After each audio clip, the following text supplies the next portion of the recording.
In this demonstration, I'm going to apply a match on action to my poster. Everyone's process and result will be slightly different, so make sure you customize this technique to your own poster. My intent here is to show you an approach to how I would incorporate a match on action transition into my poster design. A match on action is a seamless transition between two moving objects.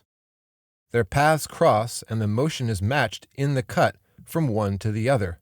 The cut is, quote-unquote, buried in the action.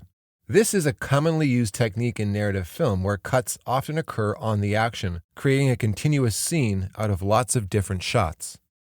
I'm going to provide two examples because this technique can be quite simple, or you could do something a bit more complex. First, the simple approach. In this example, the swoosh initiates the action by rising vertically and crosses over with the bounce text. The timing of the cross and matching the speed is important in match cuts.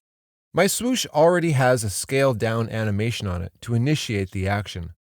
Let's have it rise vertically. Create a keyframe on the position property line. I'm going to put it right over top of the last scale keyframe so that it rises right after scaling down a bit. Then I'll advance the playhead a few frames, holding down Command and using the arrow forward key to advance frame by frame. And I'll put in another keyframe for some anticipation. I'll drop the position so that the action has some anticipation or it gathers energy for its vertical rise. I'll advance a few frames more until I can see the start of my animation of the bounce text layer. At the point of the U in the bounce, about the middle of the frame, is where I want my swoosh to cross paths with the text. I'm going to take the Y position up, out of the frame. The last detail on this simple match on action is to make the keyframes easy ease. Select all the position keyframes and use the F9 hotkey to create easy ease keyframes. Now when I preview that, the swoosh and the bounce cross paths. Your eye is following the swoosh up to the point where the bounce text comes in. For the second technique, I'm going to use the circle as a guide for my movement. The swoosh will follow the motion of the trim path I put on the circle. There are a few parts to this transition, so let's get into it. The first part is to have the swoosh match the path of my circle layer. I'm complicating this a little bit by having a circle path because I'm going to have to move the anchor point to make this action possible. To begin, I'm going to put keyframes on anchor point, position, and rotation on the swoosh layer. I'll advance my playhead forward and create another keyframe on anchor point, position, rotation. For the last scale keyframe, I'll right-click on it and select Toggle Hold Keyframe so that it holds the scale in place throughout the transition. Jump to the second position keyframe. I'm going to move the swoosh over to the left side of the circle and rotate it so it's flush with the circle.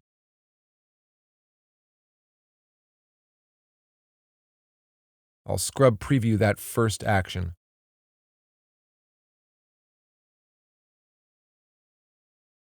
The timing of this is important so that I can match movement and speed, so I'm going to use the timecode box for accuracy.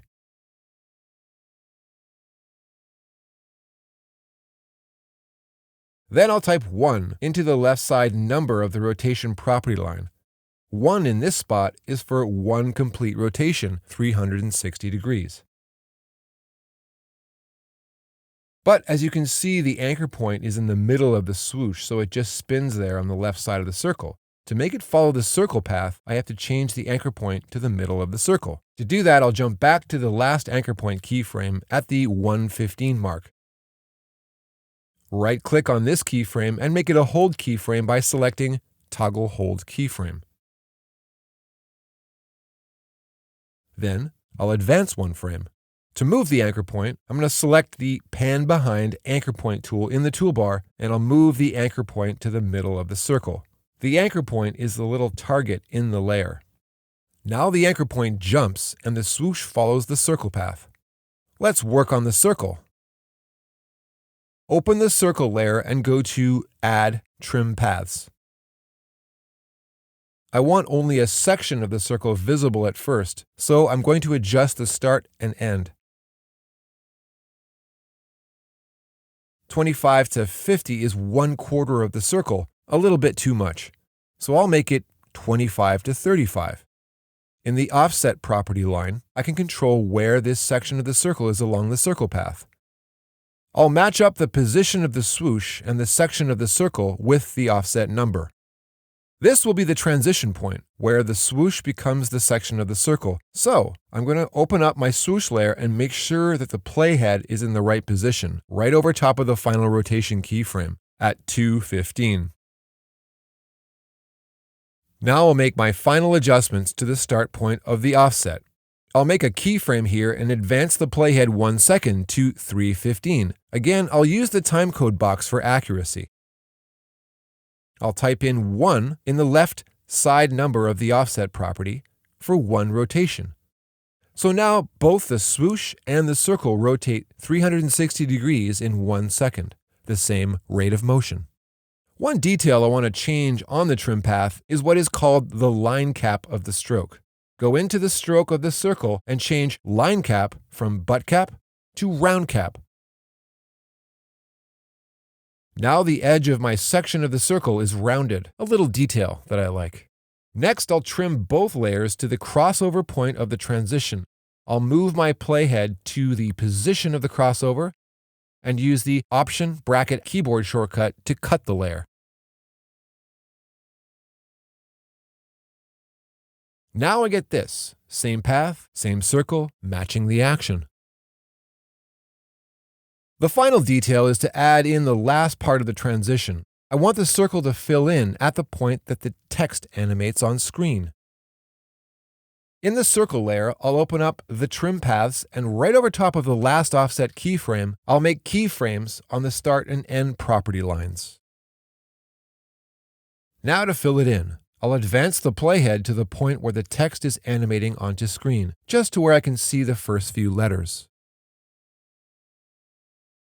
Then I'll adjust the start and end so the circle fills in.